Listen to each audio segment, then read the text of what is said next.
Hello. Thanks to the 20 people listening to us. Happy today to be with leaders in the Appchain and VM space. Quick self-intro. My name is Marwan. I've been in the blockchain space for a while. I worked on a few projects with Consensus and Polygon. And generally, I'm curious to know about whatever is happening. So this is a good opportunity for me to ask you guys questions and to tell us what you're building. Yeah. Maybe we'll go around from this way to introduce ourselves. Very briefly about yourself, and then one or two liner about what you're building, because we're going to get into that after. Good. Yeah, my name is Alejo, and I've been in the crypto space since around 2014. Really a bit of a Bitcoin maxi, but trying to push the envelope on performance as well.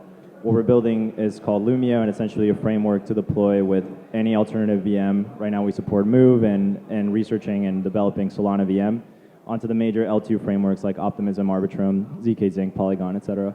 So yeah, this is going to enable teams from Aptos, Sui, Solana to just copy paste their code and deploy onto Ethereum. Yeah, so hey everyone, my name is Andy. So I'm from Pith Data Association. I'm mainly focused on the growth strategy and APAC market. So I've been with Pith for almost 2 years and focusing on all of the business side stuffs. And yeah, I've been in the crypto space for from 2018 something. And yeah, happy to be here, sitting in the panel with you guys. And yeah.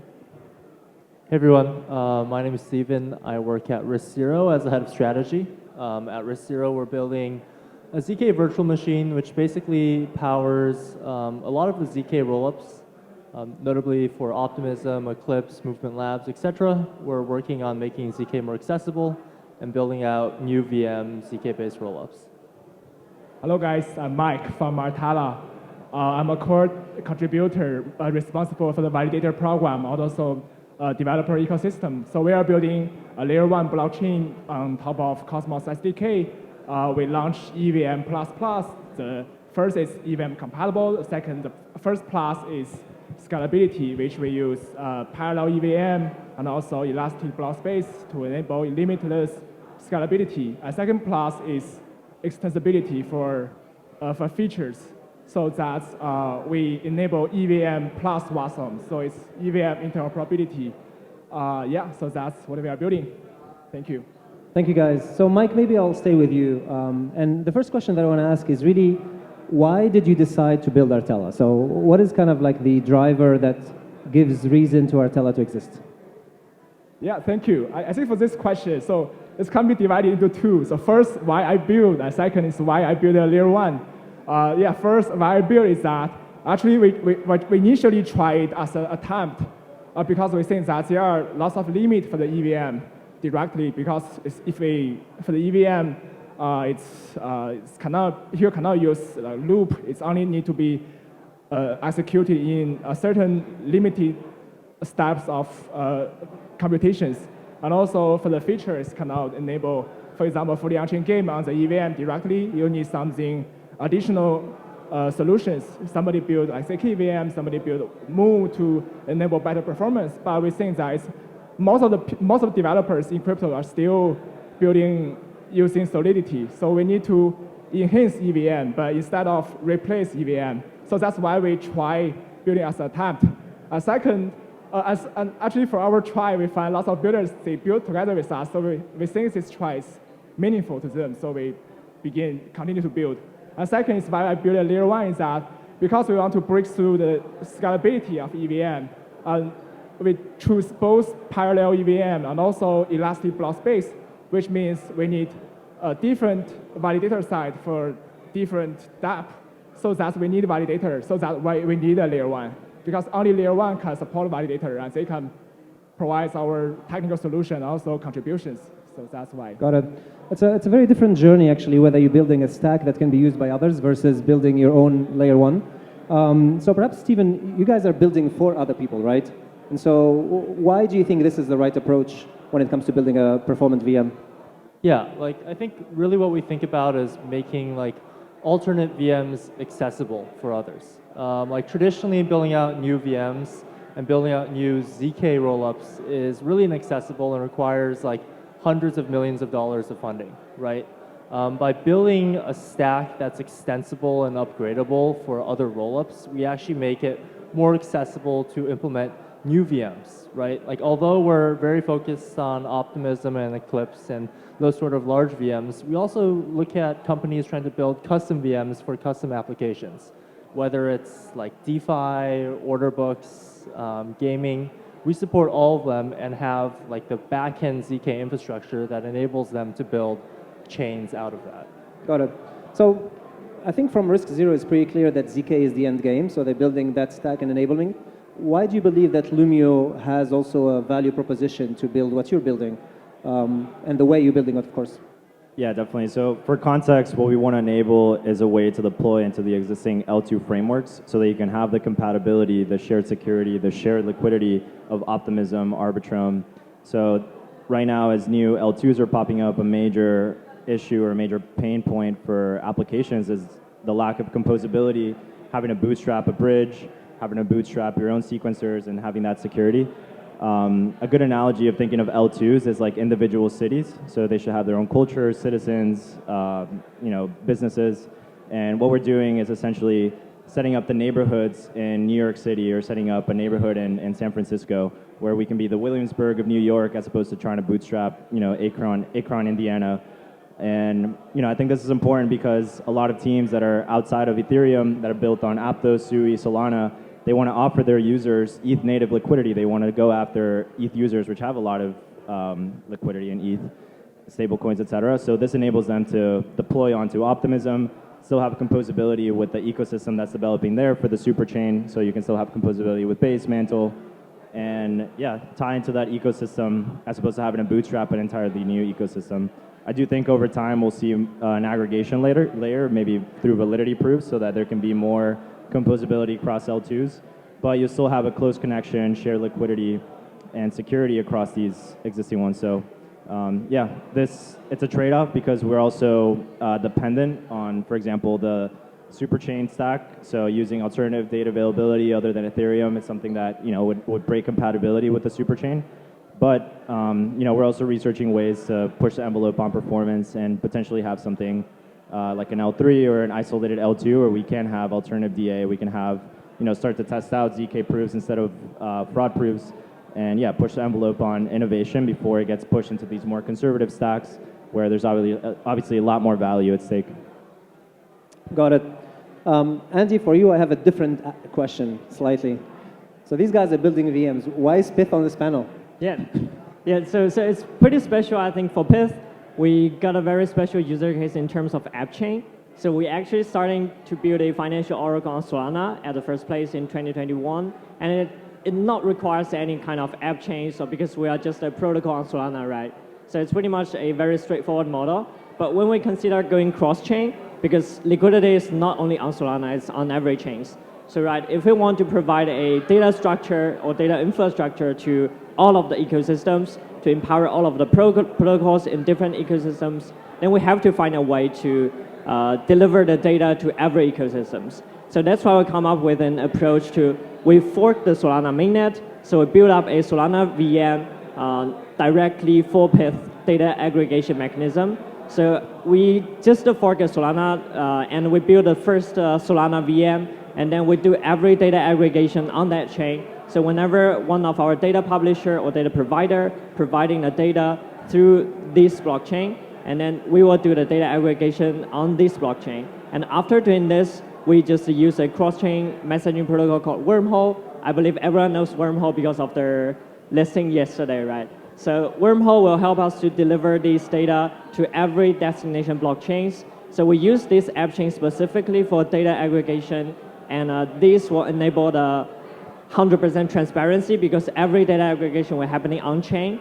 And also, this Appchain is managed and maintained by all of the data providers. So every data provider is actually a validator of this blockchain. So it's pretty much a specifically for Pith network usage of the Appchain, but it's not for public. But we just come up with this approach to find a innovative usage of Appchain. And we believe this is the right approach to do the data aggregation and data delivery in the next future, maybe 100 or 200 ecosystems. So that's pretty much the special case of Pith.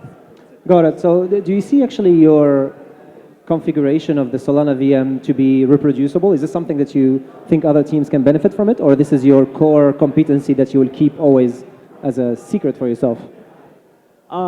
No, it's pretty much, I think, this chain is maintained and used by Pith only, but this is pretty much, we just use this chain for transparent data aggregation. So there's nothing much like, for example, this blockchain is public, but nobody will choose to build something on this blockchain because this is not kind of an ecosystem for DeFi protocols to build. But this is actually a core space for Pith to, how to say, maintain all of the data integrity and to maintain the sustainable data delivery to the whole kind of blockchain ecosystem. Got it. So you blocked off the RPC entry point. Yeah, exactly. Can deploy. Is it proof of stake? So Yeah, everyone, I hope you heard about the airdrop criteria. Did you get it? No? Not interested. All right. Maybe actually next. There is no next. I have not prepared any other questions. And so maybe I'll leave it to you to look across the table here and see what project maybe you want to ask question to. So, you know, from what we learned. Do you want to go first? Yeah, I want to learn more about the business models or revenue models for each of these. So for the Appchain aggregation layer, for Risk0, you know, kind of like VMs as a service, and then. Yeah, so basically the reason why we choose to fork Solana instead of other kind of blockchain is because Solana have I think the highest throughput.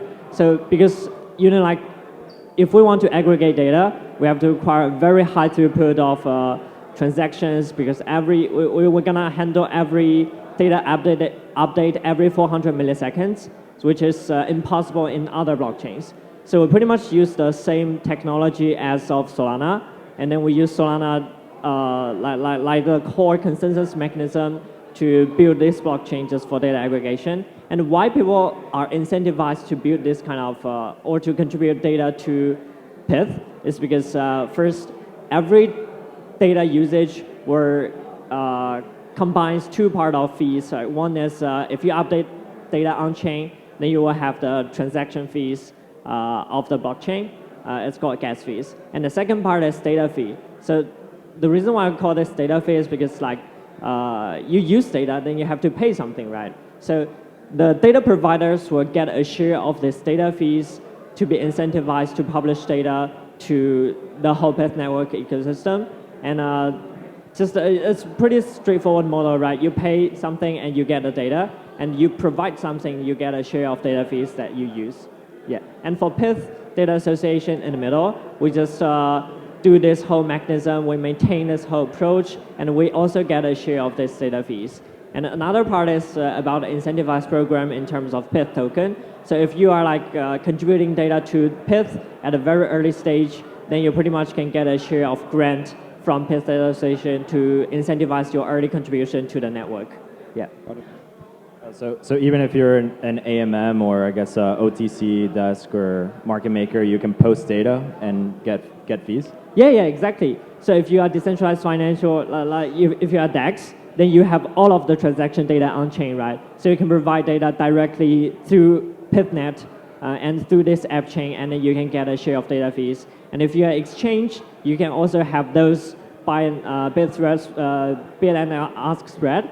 So these are also data we want. And if you are market maker, you have all of those transaction data, and you can contribute those data to the Pith network as well. So pretty much as long as you have first-party data, then you can have the kind of possibility to provide data and to gain a specific fees. But our requirement is that you have to be the data owner. We don't want to use third-party data. So as long as you have first-party data, as long as you are the data owner, then there's a high possibility that you can provide data to the network.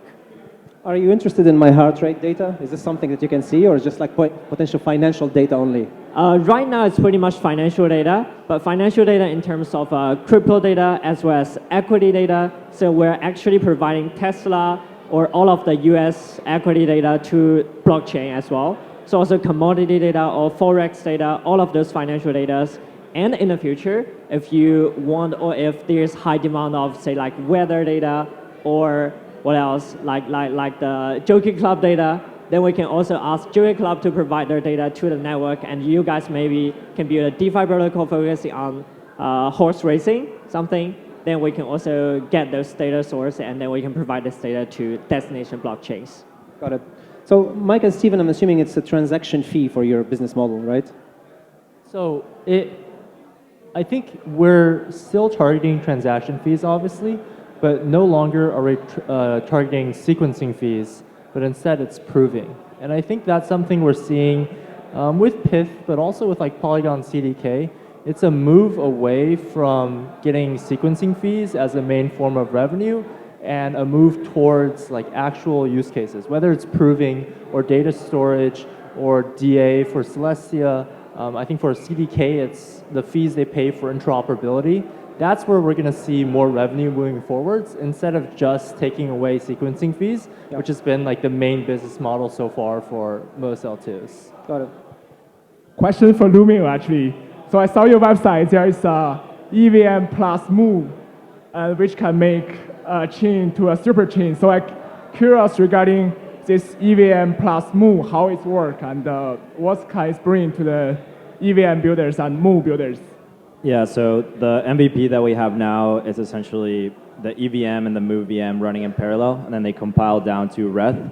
So if you're familiar with the Optimism or the OP stack, right now Geth is the one that's in production. So the EVM compiles down to Geth. So we modified it. Reth should be in production relatively soon. They're going through audits.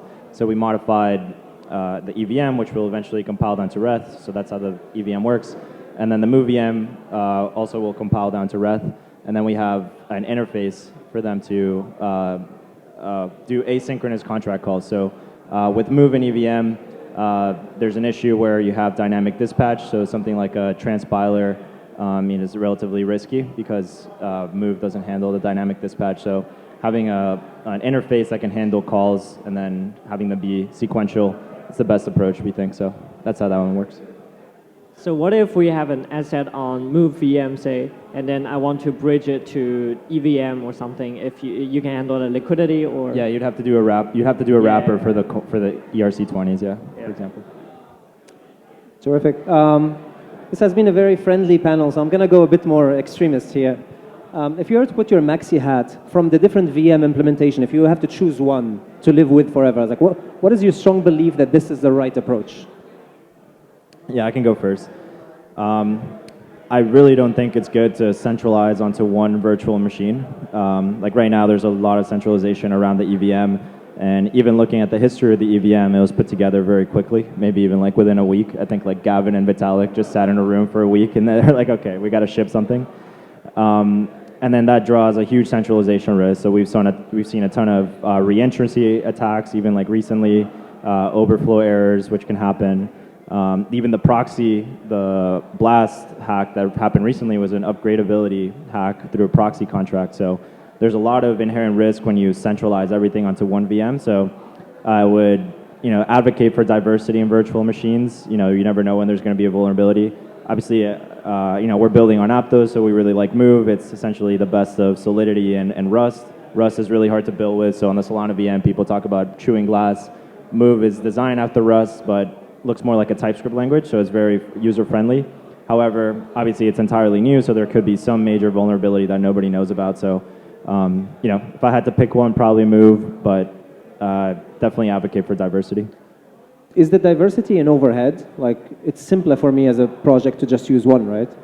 Oh yeah, definitely. Yeah, I mean, as a project, you should probably use one, and then you don't have to incur the technical debt of maintaining various code bases. So think, for example, Sushi, Swap, or Pancake, which is deployed on Aptos, deployed on EVM. Now, any upgrades, they're going to have to upgrade. For example, for V3 doing concentrated liquidity, it's going to take a lot more to then upgrade 2 contracts. So definitely a lot of technical debt. But if let's say there was a major hack on EVM, then you probably want to continue using the move implementation. Got it. Andy, how about you? What would you choose? Yeah. So for Pith specifically, we choose Solana, right? Because that's pretty much the technology requirement. So if we find a way, or if we find a new VM which can handle the data aggregation in a more like granular speed, say like we are right now updating price every 400 milliseconds. So if we can update data every 200 milliseconds, then we can pretty much find a better way to do this. So this is the reason why we choose Solana, because Solana can handle this, and everyone knows about the congestion problem of Solana, right? So, but that's why we choose not to do it on the Solana mainnet, because if we keep doing this, we have a very high volume of transactions every second. So that will like cause the congestion problems on Solana mainnet. But if we fork Solana to do a VM, then pretty much there's nothing affecting the Solana mainnet. That's why we choose Solana. But we want to advise those protocols in our ecosystem to, or like the whole design of Pyth network is pretty much a kind of sharding approach. So we aggregate data on PythNet. So this is one place, and we deliver the data through wormhole to every destination blockchains. So what if there's one blockchain or one VM that is down right now that doesn't affect the data delivery to any other blockchains? So that's why we want to, the goal we want to achieve is that every kind of status is unique and is individual. So one failure or one single point of failure does not affect other places of status of maintainers. Yeah. Could there be an issue if a lot of people are using the Pyth app chain similar to Solana, like congestion and failed transactions? Yeah. So the reason why we don't open this PythNet app chain to public is that we just want to use this app chain to do data aggregation. So there's no one else actually using this blockchain for transactions. But we have to find a way to scale up this app chain as well, because in the future maybe we'll onboard another 1,000 of data providers, and what if those data providers actually cause the congestion on PythNet, right? So that's also a scalability problem of Solana mainnet, but we are trying to work with Solana to find a better way to deal with this, and I believe FireDancer will help us to probably scale up in the coming future, yeah. Steven, what's your VM maxi view?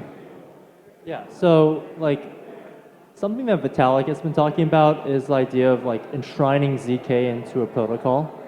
And what that means is you can effectively move consensus away from the VM layer and towards the ZK proof verification layer, right? So eventually there's a future where your VM is no longer dependent on your consensus and your network throughputs. And because of that, you could push a much more complex VMs. Things like x86 or RISC-V, like these are standardized VMs that your phone or your laptop uses. And if you enshrine ZK into a protocol, the protocol can use the exact same VMs. And obviously EVM and SVM and MoveVM will still be a thing, because you can obviously just compile like MoveVM down to x86 or MoveVM down to RISC-V. But if we think about like a long-term future with enshrined ZK and blockchains, that might be one way. And x86, like this stuff has been standardized and iterated for 30, 40 years. If there was ever an issue with that, all of our computers in the entire world would break down. So, got it. Yeah. Mike, is it the VM++? Yeah, it's, I think the future will be EVM plus. So this plus can be ZK, and can be Move, can be Rust or something. I observed two facts. So the first fact is that the majority of builders in crypto are still using EVM. They are still Solidity builders. Like around 2 of the third are Solidity builders. But outside crypto, most of them are WASM. So they use Rust, they use C++, they use Go. You can say like CosmWASM, they use Go. So it will be like solo VM or solo EVM in the future. It will be EVM plus WASM. There will be, I can say like Lumio do, like Atala do. So we are all EVM plus something else, and also we can see different ways of enhancing this VM, like ZK VM. They make EVM stronger, and we believe that there will be even for the other layer one, you can say Monad or C, they are parallel EVM. So it's also make EVM stronger. So the future will be we need to value that the EVM is still the majority and the priority, and then we can build on top of it. But also, I'm also personally very bullish on Solana, and also I think Rust is also, even though they are not directly from EVM, but it's still very innovative. Got it. So we have like about 5 minutes left to test out that we understood each other. Maybe like, can you comment on like the challenges that you see a particular approach is taken, whether it's yours or somebody else's challenges, and just to be aware of what's the work ahead for us. What I took away from all of the description here is like no solution is complete yet. It's all work in progress. and we have to validate a few things. And so what are the biggest things we need to figure out along the way? Yeah, I think for me, what I think of the major challenges that a new app chain or a new rollup faces is being isolated from everything else that's existing, having the composability. So yeah, I mean, I think that's one component, and also bootstrapping security for bridging security up to that rollup. So yeah, kind of curious how y'all think about that. Yeah, I think from our perspective, what we've been seeing with other protocols building on the new like layers or new VMs is that they keep looking for liquidities on different kind of blockchains, and then I think for DeFi specifically, liquidity is the #1 issue for all of those early stage projects. And if you want to deal with the liquidity problem, you have to pretty much either find a way to onboard lots of liquidities here, but you cannot control them, right? You cannot ask market maker to do this for your benefits. That's not the right approach. So I think bootstrapping is pretty much the first step to deal with this. And as long as we have this kind of existing developers, existing liquidities, and all those healthy maintainers of projects, then pretty much we can have a successful VM and or app chains. Yep. Yeah, I actually think like adoption and fragmentation is a big problem, but honestly, I think people aren't being like risky enough with their VMs. If we look at like traditional tech, whether it's ML, there's custom languages built for ML. If it's gaming, there's completely custom like languages and VMs and development environments for gaming. Right now, people are still like looking at MoveVM and EVM and really stretching them to the limits of what's possible. And in turn, if I give someone MoveVM or give EVM to a traditional game developer, it's still effectively unusable. And that's a big gap. So I think we're either going to see people upgrade EVM and MoveVM to a point where everyday developers can actually use it, or people are going to have to be more aggressive with the VMs they choose. They'll have to build custom VMs specific for use cases that will actually be performant and usable for the rest of the world. Yeah, I think my answer is also liquidity. Even though I think liquidity is maybe not quite related to the VM, but for layer 1, it's a challenge you need to face and you need to solve for your dApp. You can't depend on the dApp to solve the liquidity problem. You need to bring liquidity to the dApp. So what Atala do is that we try to avoid this path, because initially for layer 1 to bootstrap, we don't have liquidity.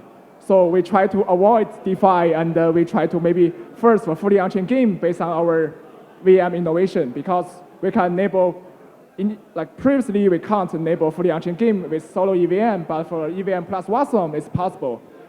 So like if we have lots of more dApps like fully on-chain game or from AI or something else, and these dApps can bring users, and these users can bring liquidity, and this liquidity can be utilized to the dApps for the DeFi.